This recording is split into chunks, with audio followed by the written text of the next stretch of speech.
Et je passe tout de suite la parole. J'appelle pour la première table ronde notre rédacteur en chef, François Bousquet. Vous pouvez l'applaudir.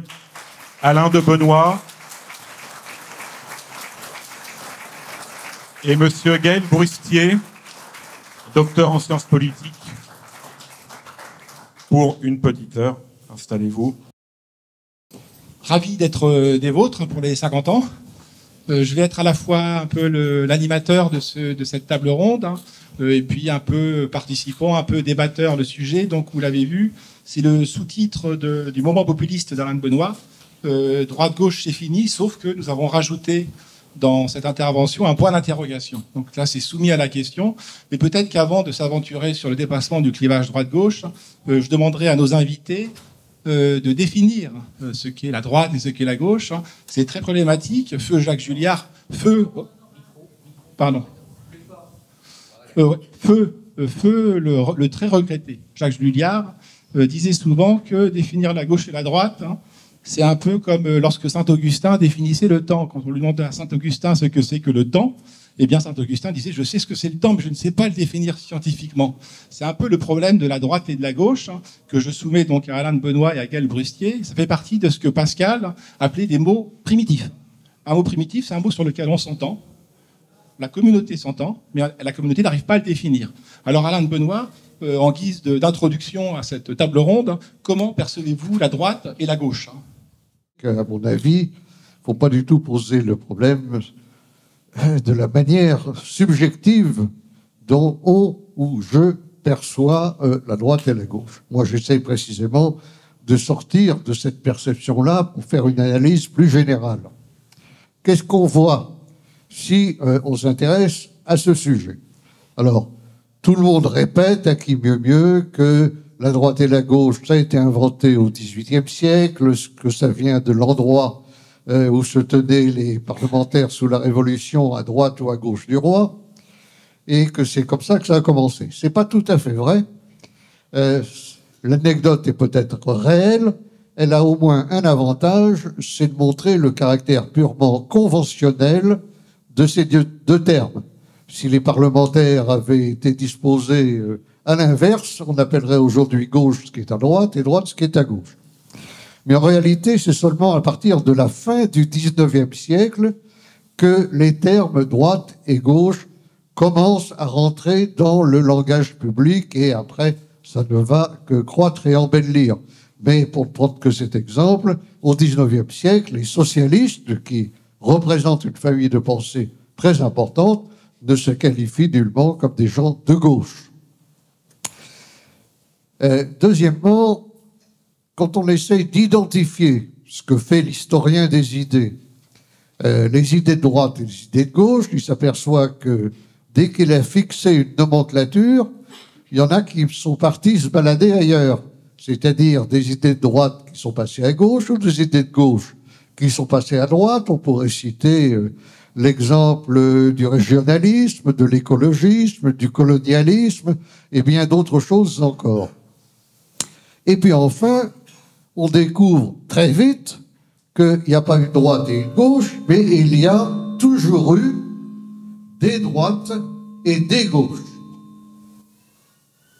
Et que certaines de ces droites, par exemple, avaient moins en commun qu'elles ne partageaient les idées de telle ou telle gauche, et que les gauches elles-mêmes n'avaient pas toujours en commun des choses qui les séparent fondamentalement de la droite. Donc, toujours difficile d'interpréter le clivage.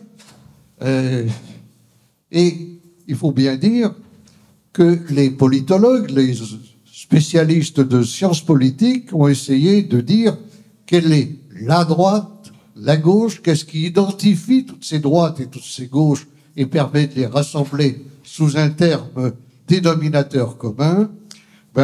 Aucune de ces tentatives n'a véritablement réussi. Ça a donné lieu à de nombreux livres, intéressants souvent, mais la tentative ultime se dérobait toujours parce qu'il y avait toujours des exceptions. Les choses se compliquant encore du fait que tous les gens qui se déclarent de droite, c'est-à-dire qui déclarent appartenir à une droite considèrent que leur droite, c'est la droite tout court, la vraie, les autres étant immanquablement décrites comme des fausses droites. Et à gauche, c'est un peu la même chose. Chacun est persuadé que sa position qu'il occupe à gauche définit la gauche. Donc on se heurte tout de suite à tout un tas de problèmes de méthode. Deuxièmement, il y a une solution de repli. Et là, je crois que je me retrouverai d'accord avec mon ami François Bousquet pour dire qu'il y a on peut peut-être dire qu'il y a des tempéraments de gauche et des tempéraments de droite. Ça relève d'un autre type de constance. Non pas des constances politiques ou idéologiques, mais des constances psychologiques. Et de tout temps, il y a eu des anciens et des modernes.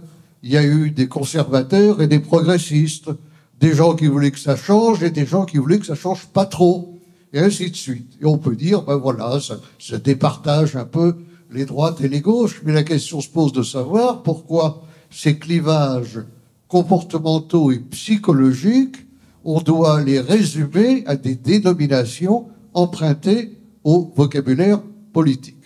Enfin, et j'en terminerai là-dessus, il y a les observations qu'on peut faire à date récente. Qu'est-ce que nous constatons à date récente? D'abord, que la plupart des problèmes qui surgissent, des grands thèmes sur lesquels se débat l'opinion, n'opposent plus la droite et la gauche, mais créent des clivages transversaux à l'intérieur de la droite et à l'intérieur de la gauche, que ce soit sur l'attitude vis-à-vis de l'atlantisme et des États-Unis, vis-à-vis de l'Union européenne, vis-à-vis de telle ou telle guerre humanitaire, vis-à-vis de celle qui se déroule en Ukraine aujourd'hui, on ne peut pas dire qu'il y a la droite d'un côté, la gauche de l'autre. Non, il y a des gens de droite des deux côtés, des gens de gauche des deux côtés. Et puis enfin, il faut que tenir compte d'un événement important dans le paysage politique, qui est l'affaiblissement progressif des grands partis qu'on appelait naguère des partis de gouvernement. Donc on s'aperçoit que ces partis de gouvernement n'ont cessé de décliner et qu'il y a là une sorte de constante électorale.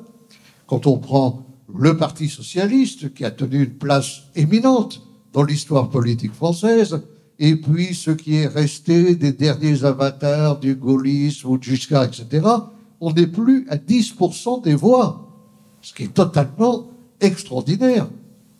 Or, le clivage droite-gauche était le grand moteur de cet affrontement des anciens grands partis. Et qu'est-ce qui s'est passé? Il s'est passé que les gens se sont, pour différentes raisons, détournés de ces grands partis de droite et de gauche, et souvent également de la classe politique dans son ensemble, pour se tourner vers des choses plus nouvelles, plus atypiques. Alors c'est là qu'a surgi le fantôme de ce qu'on a appelé le populisme, qui est un style plus qu'une doctrine, et qui permet de qualifier de façon superficielle toute une série de choses qui ne rentrent pas dans les cases habituelles. Mais comme... Ça sera la deuxième partie. D'accord. Juste pour résumer sur ce point, d'où la thèse à laquelle je dois dire, je me suis rallié, que le clivage droite-gauche, clivage horizontal, était en train d'être supplanté par un nouveau clivage de type vertical opposant le peuple aux élites. Nous développerons éventuellement ce sujet par la suite. Alors, ma conclusion, est-ce que le clivage droite-gauche, c'est fini? Non, c'est pas fini, mais c'est en bonne voie. Le vocabulaire droite-gauche continue d'être employé. Il suffit de lire les grands quotidiens, les hebdomadaires, avec leurs corrélats et repoussoirs extrême droite, extrême gauche, etc., etc. On peut rajouter différents qualificatifs. Ça reste d'une certaine manière. Mais on voit bien que les gens ne se prononcent plus de cette façon-là, parce que d'abord, les grandes familles sociologiques qui votaient de génération en génération, toujours de la même façon, ont plus ou moins disparu, et ensuite parce que d'autres partis sont apparus. Et je voudrais, pour finir, rappeler ce fait qu'il faut vraiment garder à l'esprit, c'est que pour la première fois de l'histoire politique française, aux 2 dernières élections présidentielles, les 2 candidats finalistes, qui étaient Emmanuel Macron et Marine Le Pen, que beaucoup de choses séparaient, étaient au moins unis sur un point, c'est que ni l'un ni l'autre ne déclarait vouloir se situer sur le clivage droite-gauche. Face à face, vous aviez des gens qui délibérément, et dans des optiques différentes bien sûr, que ce soit Macron ou Le Pen, ne se situaient pas en fonction de ce clivage. Et on s'aperçoit qu'aujourd'hui, à eux deux, ils font plus de 75% de l'électorat français. Voilà ce qui mérite que l'on y réfléchisse, à mon avis. Merci Alain de Benoît. Un petit mot sur Gaël Prusy avant de vous donner la parole. On est vraiment honoré de vous recevoir, nous éléments. Moi en particulier, mais pas seulement moi. Je vous ai beaucoup lu dans une autre vie, parce que vous n'avez pas beaucoup écrit, malheureusement, ces derniers temps, entre autres sur un sujet qui est le nôtre, le combat culturel, Gramsci, la Manif pour tous. La Manif pour tous, vous avez fait un livre... Je disais, vous m'entendez, au fond ? Pardon, que nous étions ravis, nous éléments, de recevoir Gaël Prusy, puisque nous l'avons beaucoup lu. Il est associé à l'aventure d'éléments, même s'il n'écrit plus beaucoup depuis quelques temps. Et il a beaucoup écrit sur Gramsci, des livres vraiment importants. Et un livre sur la Manif pour tous qui me semble central, sur lequel je me suis souvent appuyé. Donc Gaël, ravi que vous soyez des nôtres. Et donc la même punition. Une définition de la droite et de la gauche sans trop déflorer la deuxième partie de notre table ronde, qui est l'après droite-gauche, si après droite-gauche il y a. Donc, tenons-nous-en, si possible, à ce qu'est la droite et ce qu'est la gauche. Bon, merci beaucoup tout d'abord. Je suis très très honoré aujourd'hui d'être parmi vous, parce que avec Éléments, en fait, depuis que j'ai 18 ans, j'éprouve à chaque sortie le plaisir du désaccord parfois, le plaisir des idées. Voilà. Et je dois vous dire que quand j'avais 18 ans, où j'allais à l'angle de ma rue Vauban, à côté de l'IEP Strasbourg, et qu'avec certaines personnes nous achetions Éléments, nous demandions en rougissant Éléments, à chaque fois c'était une découverte et c'était très stimulant. Voilà. Alors, la question de la gauche et de la droite, moi, j'ai eu une démarche intellectuelle qui a été liée à une démarche militante. Je me suis éveillé à la politique avec Maastricht. Donc, la campagne contre Maastricht, c'était pour ou contre. Et j'ai fait toute ma carrière militante, si j'ose parler de carrière, franchement, le résultat est assez mince, mais c'était de passer de Séguin à Pasqua jusqu'à Chevènement, de rencontrer beaucoup de gens de milieux différents, effectivement, d'avoir un positionnement qui n'était pas simplement la gauche. Ensuite, il y a la question de l'essence de la gauche. Qu'est-ce que c'est que la gauche ? Qu'est-ce que c'est que la droite ? Ça, c'est très compliqué à définir. Et moi, j'ai toujours préféré adopter une vision qui passait par les clivages politiques. Et les clivages politiques, ils ne se résument ni à la gauche ni à la droite. Pierre Martin, qui est chercheur à Grenoble, fait d'excellents travaux là-dessus. Vous avez eu plusieurs phases. On peut définir une gauche républicaine à partir de Lamartine, ensuite ça va jusqu'à l'affaire Dreyfus, etc. Gauche qui a complètement explosé aujourd'hui par la coalition que M. Mélenchon forme. Oui, je suis désolé. Par la coalition que M. Mélenchon forme. Oui, vous m'entendez ? Ah, bon, faut me dire. Il y a eu une gauche républicaine dont nous on avait essayé de définir l'essence il y a 20 ans de ça avec un camarade, et puis finalement on n'avait pas sorti le bouquin d'ailleurs, qui partait de Lamartine, en fait, du drapeau tricolore à la place du drapeau rouge, et la vraie définition d'une gauche. Quand on se souvient des débats en fait internes à la SFIO et internes au Parti communiste dans sa première version dans les années 20, on s'aperçoit qu'en fait les socialistes authentiques et les communistes authentiques refusent de se dire de gauche, effectivement. Il n'y a pas de... Ils disent, au contraire, nous refusons le clivage gauche-droite et ceux qui réclament, comme Pierre Renaudel, qui était député de hier, si je me souviens bien, bras droit de Jean Jaurès, qui réclamait en fait une participation des socialistes à la gauche, de pouvoir, eh bien, les gens dénonçaient, au sein du Parti socialiste, de la SFIO, dénonçaient la tentation de Renaudel de vouloir créer une gauche en France et de quitter le mouvement ouvrier. Donc ça, c'est assez compliqué. Est-ce qu'il y a une essence? On peut le définir, une essence, je vous dis, qui a explosé aujourd'hui. C'est-à-dire que quand vous regardez bien les choses, la vraie gauche, le cartel des gauches, vise à installer en fait la laïcité, un certain nombre de principes de la République dans le pays, à les ancrer. Il faut voir les listes électorales. Je parle pas assez fort. D'accord. Vous m'entendez? Plus fort? Voilà. Bon. Pardon, soporifique. Non. C'est sympa. Mais c'est pas grave. Bon, je disais, quand il y avait le Parti socialiste dans les années 20, le Parti socialiste, en son interne, la majorité dénonçait évidemment le fait de se dire de gauche. La majorité du Parti communiste, écrasante, ne voulait pas dire qu'on était de gauche. Et quand le clivage gauche-droite s'est créé, c'est progressivement à partir de l'affaire Dreyfus, c'est ensuite à partir du cartel des gauches, c'est là où s'est ancrée une idée qu'il y avait peut-être une gauche, une essence de gauche dans le pays. Avant, vous n'en trouvez pas trace. Il y a une gauche libérale, on va dire, à l'Assemblée, mais personne ne se dit de gauche dans le pays. Maintenant, qu'est-ce qui s'est passé depuis 30 ans? Depuis 30 ans, en fait, le clivage gauche-droite a complètement implosé. Parce qu'il y a plusieurs autres clivages, qui sont des clivages géographiques, des clivages sociaux, des clivages d'origine, et que tous ces clivages se superposent avec le clivage gauche-droite. Et comme disait un politiste américain, en fait, le vote ouvrier de classe de gauche a été enterré vivant. Qu'est-ce que ça veut dire?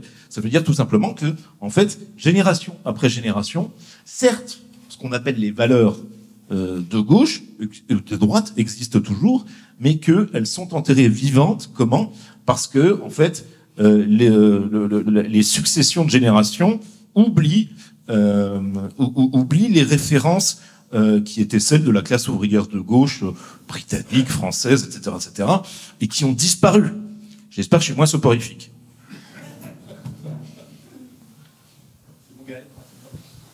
Alors je suis à la fois le questionneur, mais j'interviens un petit peu dans le débat. Une petite précision sur ce clivage droite-gauche. Je fais entendre à Élément une voix qui n'est pas majoritaire, elle n'est pas marginale, mais elle n'est pas majoritaire, qui maintient la pertinence sous certaines réserves. On en parlera dans la deuxième partie. Pourquoi? Parce qu'il y a plusieurs manières de lire ce clivage. D'abord, il s'est universalisé. C'est une invention française, certes. C'est un faux départ, puisque 1789, comme l'a dit Alain de Benoît, va mettre un siècle à imposer ce clivage. C'est l'affaire Dreyfus, c'est le boulangisme. Donc ça a mis un siècle, le départ a été raté, a été avorté. Il n'empêche, ça s'est universalisé. Donc ça devrait nous interroger. Pourquoi ça s'est au ce point-là universalisé? Sur ce que disait Alain de Benoît, donc il y a une manière, en effet, qui est celle d'Alain de Benoît et d'Élément, majoritairement, de lire ce clivage, c'est en l'historicisant, en disant que les soldats de l'an 2 étaient pour la nation. Et un siècle plus tard, c'était les lecteurs de Maurice Barrès et de Charles Maurras qui étaient pour la nation. Donc c'est une manière de relativiser la pertinence de ce clivage, mais je crois pas que ça tienne, puisqu'il y a une manière de droite d'envisager la nation et une manière de gauche d'envisager la nation qui n'est pas la même à un siècle de distance. Mais de fait, on peut historiciser ce clivage, il faut l'historiciser puisqu'il est là depuis 200 ans. Il y a une autre manière de le lire, c'est celle que Marcel Gauchet avait défini dans les lieux de mémoire et qu'il a repris récemment dans un livre chez Gallimard consacré à la droite et à la gauche. C'est une vision procédurale, instrumentale. Dès lors qu'on a une forme démocratique qui a remplacé le corps du roi, on s'identifiait sous l'Ancien Régime au corps du roi, c'était la représentation sur le corps, eh bien il faut que le nouveau régime démocratique invente des processus d'identification. Et dans ce processus, c'est le dualisme électoral. Et la droite et la gauche, ça pourrait être les rouges et les noirs. La droite et la gauche, d'une manière instrumentale, est indétachable de la démocratie. À ceci près, comme l'a dit Alain de Benoît, on peut très bien, et c'est en train de se produire, le remplacer par d'autres clivages. Mais les clivages sont indispensables, en tout cas en démocratie. À la fin des fins, il y a Marine Le Pen face à Emmanuel Macron. Les deux sont au-delà du clivage, mais ce sera la deuxième partie de cette table ronde. Et puis après, il y a une troisième partie que Gaël Brusquier a évoquée, qui est la question de l'essence. Alors l'essence a très mauvaise presse dans l'institution universitaire. Il n'y a plus aucun universitaire qui ose aborder l'essence. Vous n'avez quasiment aucun philosophe en France qui ose parler de l'essence. À ma connaissance, il n'y a que Vincent Descombes qui a osé traiter vraiment cette question de manière directe, frontale, dangereuse. Cette essence, on vit, moi, une époque de l'essence de la désessentialisation, sauf dans le peuple. Le peuple ne croit qu'aux essences, le peuple ne croit qu'aux stéréotypes. Mais nos élites ne croient pas aux stéréotypes et ne croient pas aux essences. C'est donc la troisième manière d'envisager ce clivage, me semble-t-il, qui est la question d'essence ou la question d'anthropologie qu'Alain de Benoît a évoquée. J'ai pris l'habitude de remonter très loin dans le temps pour vous montrer que ce clivage a une profondeur de champ historique phénoménale. Enfin, je dis bien phénoménale. Il ne remonte pas à 89. La prééminence de la main droite dans toutes les sociétés, sauf la Chine, dans toutes les sociétés traditionnelles. Il y a des travaux de l'école de sociologie française, de Durkheim, de Mauss, de Hertz, fantastiques sur la main droite. Il n'y a pas une société traditionnelle qui n'ait pas érigé la suprématie de la droite sur la gauche. La droite, c'est la droite de Dieu, dans toutes les sociétés hors la Chine. Je vous le dis, c'est fascinant. Donc ce clivage a une ancienneté, a une profondeur de champ dans la mémoire collective des peuples. Je crois que c'est une des raisons pour laquelle il s'est universalisé aussi facilement. Et pourquoi, à contrario, la gauche, si vous prenez le terme de maladroit, c'est sinistère, c'est sinistre, c'est la gauche. Comment se fait-il que toutes les sociétés traditionnelles aient adopté cette polarisation qui est centrale? Il y a le pur, qui est la droite, et l'impur, qui est la gauche. La gauche, c'est la main du diable. La droite, c'est la main de Dieu. Ça nous dit quelque chose. Alors pourquoi ne pas lancer cette hypothèse que toutes les sociétés traditionnelles étaient à droite? C'était des sociétés collectives, communautaires, qui fonctionnaient sous le modèle de Marcel Mauss et les sociétés du don. C'est-à-dire on n'est jamais quitte, c'est-à-dire on est débiteur. Des sociétés qui ne sont pas des sociétés d'individus, qui sont des communautés, qui sont des collectivités. Et peut-être qu'à partir du XVIIIe siècle, et c'est la lecture que fait Thibaudet, ceux d'entre vous qui ont lu Thibaudet nous explique que depuis le XVIIIe siècle, il y a un mouvement sinistre au gire, c'est que le monde penche à gauche. Peut-être que la modernité, précisément, que le clivage a une antériorité, peut-être que c'est la modernité qui est à gauche, et qui est à gauche de manière tendancielle. Je dis bien, c'est une hypothèse, mais je ne pense pas, et je rejoins à la fois Alain de Benoît et sûrement Gaël Brusquier, mais aussi des gens présents dans cette salle, que je ne pense pas que ce clivage soit aussi pertinent aujourd'hui, mais je ne crois pas qu'on pourra l'évacuer aussi facilement. Et c'est la deuxième partie de cette intervention, c'est en quoi et comment, même si Alain de Benoît a commencé à l'évoquer, ce clivage aujourd'hui, qui à mon sens a une profondeur historique, mais après je ne sais pas ce que vous en pensez tous les deux, antérieure à 89, en quoi aujourd'hui il ne nous permet pas d'analyser avec pertinence le champ politique et le champ électoral. Et si oui, par quoi l'a-t-on remplacé? Alain de Benoît? Je crois malheureusement que ce genre de propos, ce genre d'interrogation très sympathique, il n'y a pas véritablement de réponse. Parce qu'il y a une variable dont on ne tient pas compte, c'est que nous sommes de toute évidence dans une période de transition, dans une période d'interrègne. Nous voyons un monde qui s'achève, d'autres mondes qui arrivent et qui sont encore un peu dans le brouillard, et la vie politique est à l'image de cela. Il y a des formes qui deviennent caduques, les vieux partis de gouvernement, et puis des choses plus vivantes, mais tellement diverses qu'elles sont parfois incohérentes aussi. On est dans une période de transition. Les cartes vont être rebattues, mais pour l'instant, elles sont encore, si je peux dire, en cours de distribution. C'est très difficile de raisonner dans une période de transition, parce que la propension naturelle, c'est de regarder dans le rétroviseur et d'analyser ce qui vient avec l'outillage conceptuel qui convenait autrefois. Mais la postmodernité ne s'analyse pas dans les termes de la modernité. La nation a été l'élément clé de la modernité, de la politique moderne. Aujourd'hui, c'est en train de passer ailleurs. Je serais tenté de dire du côté des peuples. Mais où est le sujet historique de notre temps? Je crois que l'incapacité des hommes politiques de droite ou de gauche à répondre à cette question en dit long sur cette énigme à laquelle nous sommes confrontés. Mais j'ai parfaitement confiance que les choses vont s'éclaircir. Donc, regardons devant et essayons de ne pas rater l'occasion. Alors, est-ce que on m'entend ou pas? Voilà. Bon. Alors, j'ai un ancien collègue, sur le clivage gauche-droite, qui disait non, il n'y a pas de droitisation, c'est-à-dire il y a 10 ans à peu près, et il disait il n'y a pas de droitisation parce qu'en fait, par rapport à 1960, les Français sont moins homophobes, ils sont moins racistes, il y a un degré de tolérance plus grand, etc., etc.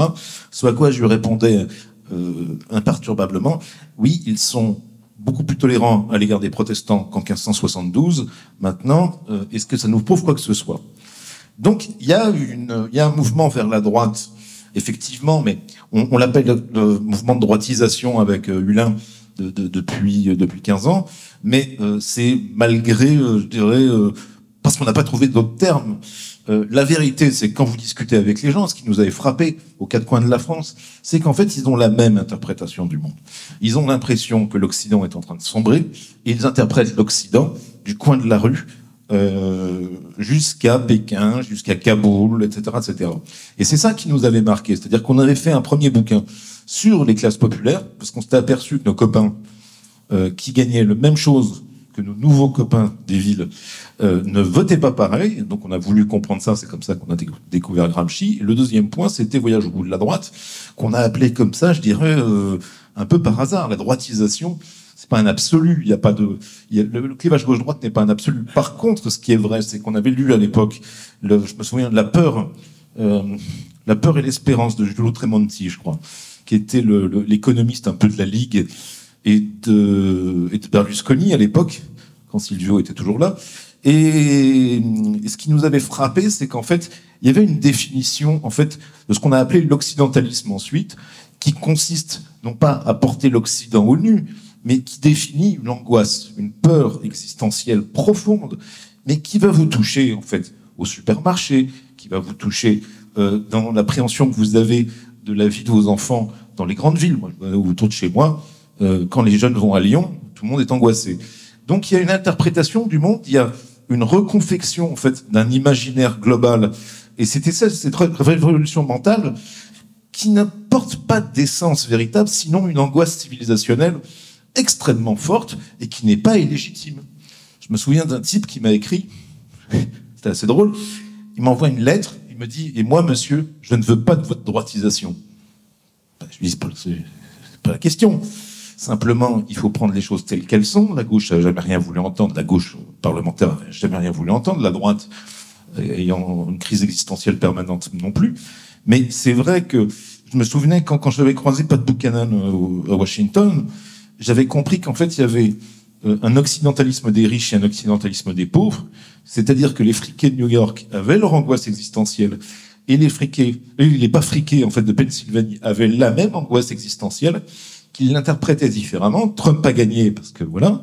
Mais je crois que là, il y a un élément fondamental. C'est-à-dire que droite, gauche, peu importe. Je pense comme Alain Benoît que on est à la fin de quelque chose. Les gens apportent, par leur bulletin de vote, par leur lecture, par les films qu'ils aiment, ils apportent une réponse, une ébauche de réponse à une angoisse très profonde de nos sociétés.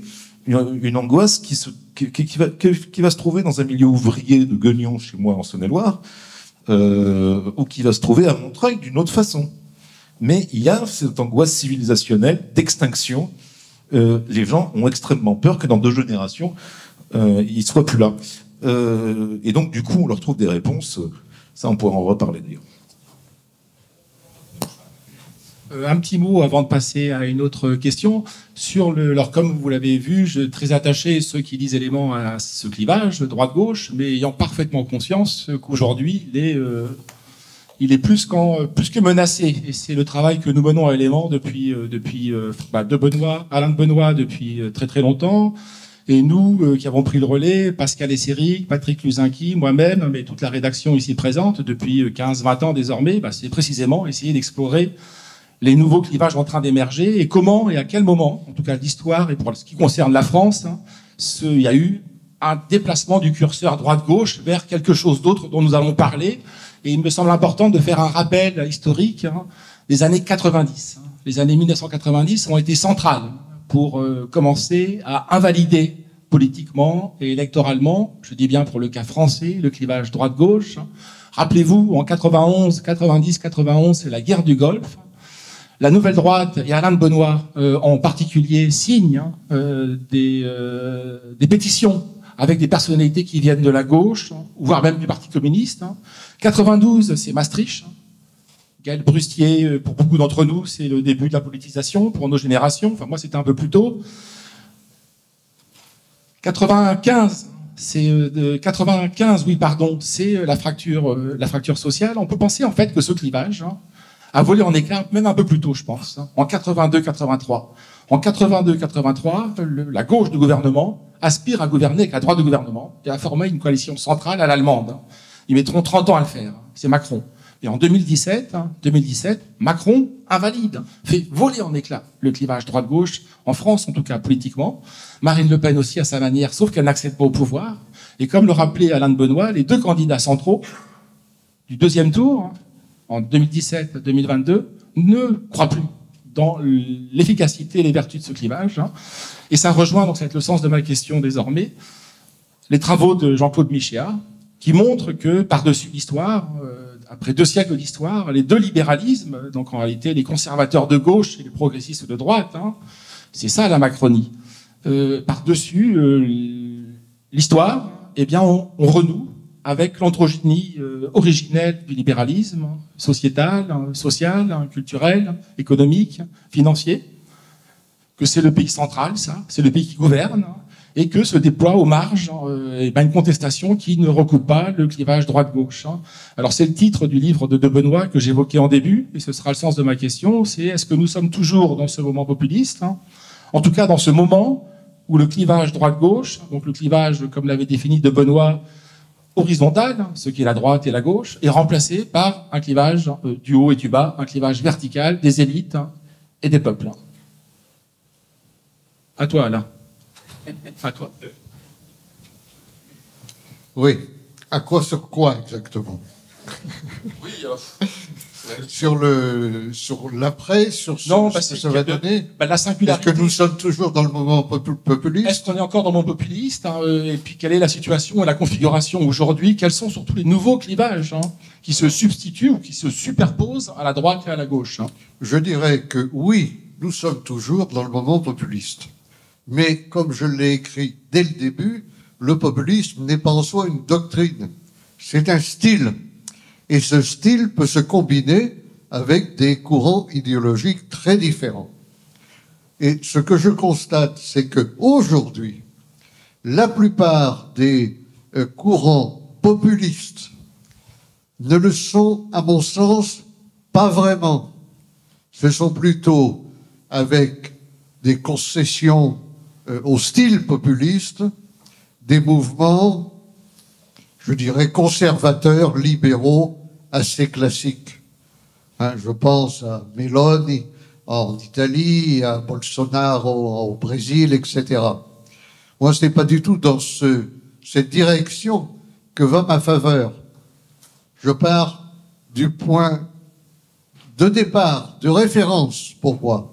Où est l'ennemi? Et l'ennemi, c'est le capitalisme libéral.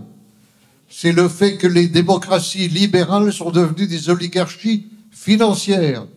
C'est le fait qu'il s'est créé entre les peuples et le peuple et la classe, les classes politiques, un fossé qui sépare des gens qui sont à l'aise et le sont de plus en plus, de gens qui vont mal et vont de plus en plus mal.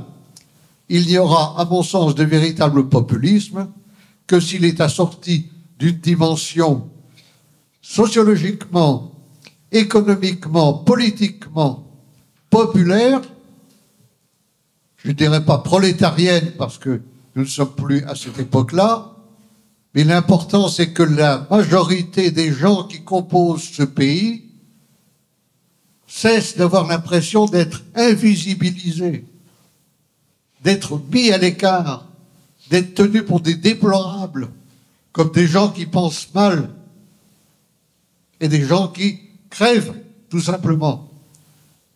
Si je regarde en tant qu'intellectuel, c'est un autre panorama qui se dévoile.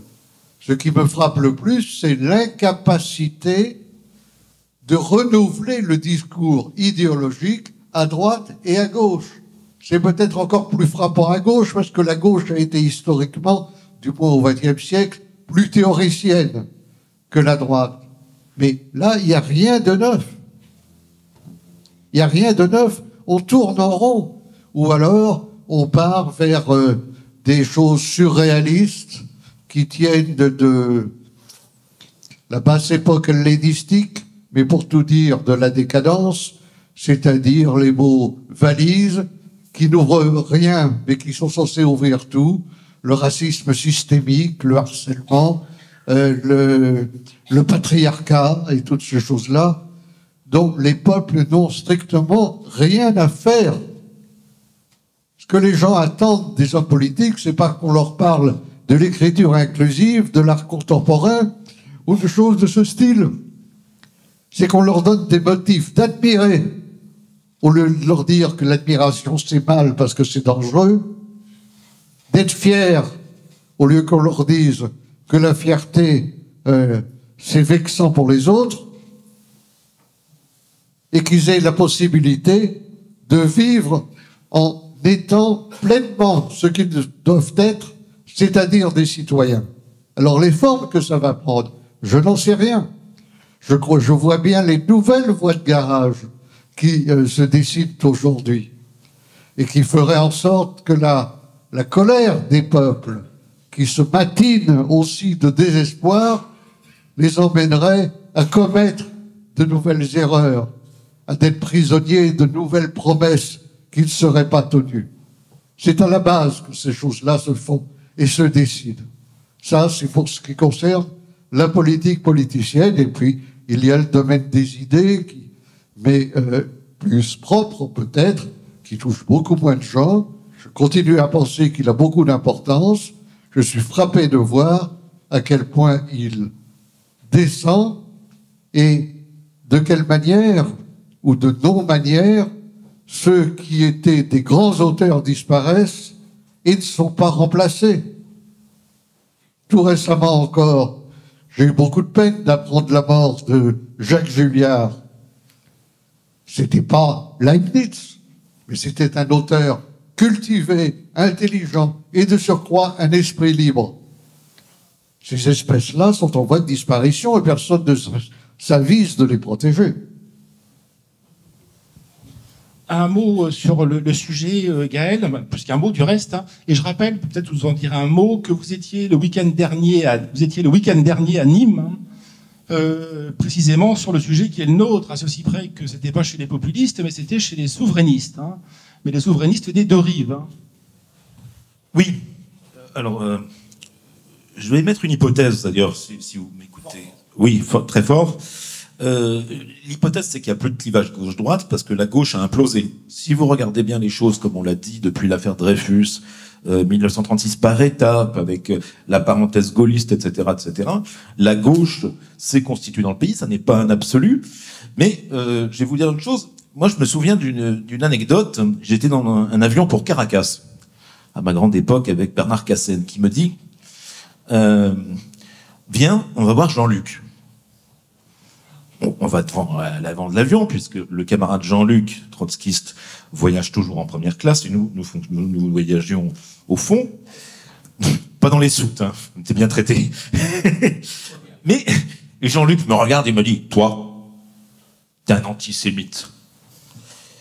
Là, je me dis, merde. Donc je rougis, je passe par toutes les couleurs. Je dis à Bernard, quand même, il exagère, là. Il me dit, hein, je t'ai eu, hein. Tu vois, tous nos ennemis, Libération, Mediapart et tout, tous ces gens nous traitent d'antisémites toute la journée. Moi, je te traite d'antisémite, qu'est-ce que tu réponds? Et là, je commence à comprendre que dans sa petite tête, il y a une mécanique qui est en train de faire imploser, en fait, au nom de l'anti-antisémitisme, de faire imploser la matrice de gauche. Et donc, je pense que la gauche s'est effondrée sur elle-même parce qu'elle n'existe plus. Le machin qu'on appelle insoumis n'existe plus. En tant que gauche, c'est autre chose. C'est une alliance de gens qui ont ouvert la voie à des alliances nouvelles avec des populations immigrées dans le 93, qui sont des gens qui, quand vous avez une tête qui ne leur revient pas, vous disent « mais toi, t'es un juif ». Comme Mélenchon m'a dit « toi, t'es un antisémite ». Donc il y a un jeu très pervers en fait d'implosion de la gauche, d'ailleurs ça apparaît dans la presse, ça apparaît dans Le Monde dans un très bon papier récemment, et je crois que fondamentalement, le clivage gauche-droite, si on l'entend comme une essence opposée à une essence, il se fait par l'effondrement sur lui-même de ce qu'était l'essence de la gauche républicaine, de la gauche socialiste et de tout ça, et qui se fait en fait par la mutation, en fait, non pas d'une droite essentialisée, mais par le mouvement qui l'entraîne en fait vers l'affirmation d'une identité, d'une peur du déclin, et qui se traduit de manière très diverse des élites à la base. De ce cher Pascal Bruckner jusqu'à mon voisin, si vous voulez, il y a une ligne, si vous voulez, fondamentale qui consiste à dire qu'est-ce qui va se passer demain. Voilà. Merci Gaël. Un petit mot oui, sur l'effondrement de la gauche. C'est Julliard, on parle beaucoup de Julliard, puisque en effet, il nous manque déjà. Il nous avait reçus récemment, il y a 2 mois, chez lui encore. Julliard disait que le ciment de la gauche, depuis 2 siècles, hein, c'était l'anticléricalisme. Hein. Une fois que la question de Dieu a été résolue, la question de l'Église a été résolue, elle est résolue aujourd'hui, puisque c'est une culture minoritaire, ben, la gauche perdait sa raison d'être historique. En tout cas, le dénominateur commun à toutes les gauches. Hein. Donc comme nos 2 invités, je pense en effet qu'aujourd'hui, il n'est plus très pertinent. De toute façon, Macron l'a tué. Donc le reste, pour le coup, a inventé une opposition à nous, populistes, enfin en tout cas à moi, populiste, ce qui n'est pas encore le cas.